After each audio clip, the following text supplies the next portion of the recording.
నమస్తే, welcome to క్యూనిస్. నేను కిరణ్. విమానాల్లో 13వ నంబర్ సీటు ఉండదని మీకు తెలుసా? అవును, మీరు విన్నది నిజమే.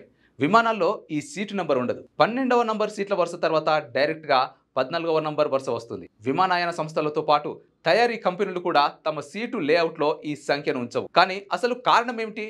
ఏ ఎయిర్లైన్స్ దీన్ని పాటిస్తున్నాయో చూద్దాం.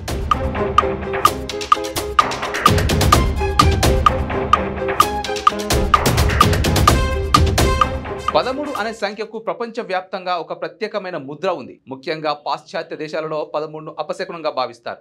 ఈ భయాన్ని త్రిస్కాథెకఫోబియా అని అంటారు. హోటళ్లు, పెద్ద భవనాలలో 13వ అంతస్తు లేకపోవడం మీరు గమనించి ఉంటారు. విమానయాన సంస్థలు కూడా ఇదే నమ్మకాన్ని గౌరవిస్తూ 13వ నంబర్ సీటును తీసివేస్తాయి. కారణం, కొంతమంది ప్రయాణికులు ఆ సీటు బుక్ చేయడానికి వెనకాడతారు. ఆ సంఖ్యలో ప్రయాణించడాన్ని ఇష్టపడరు. ప్రయాణంలో ఎలాంటి భయం లేకుండా ఉండేలా ఈ మార్పు చేశారు.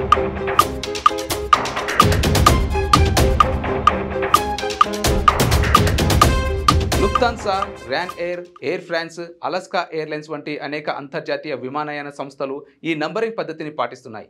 ఆసియా దేశాల్లో కూడా కొన్ని కంపెనీలు ఇలాగే చేస్తున్నారు. జపాన్లో అయితే 4 అనే సంఖ్యను అపశకునంగా భావిస్తారు.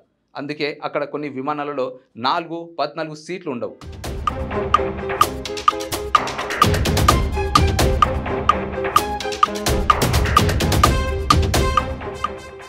అందుకే ఇకపై మీరు విమానంలో ప్రయాణిస్తే 13వ నంబర్ సీటు కనబడకపోతే ఆశ్చర్యపోవద్దు. ఇది ఒక మూఢనమ్మకమైన ప్రయాణికుల మనస్సు నెమ్మదిగా ఉండేలా ఎయిర్లైన్స్ తీసుకునే జాగ్రత్త. మరి మీరు 13వ సీట్లో కూర్చోవడానికి భయపడతారా? కామెంట్స్ రూపంలో తెలియజేయండి.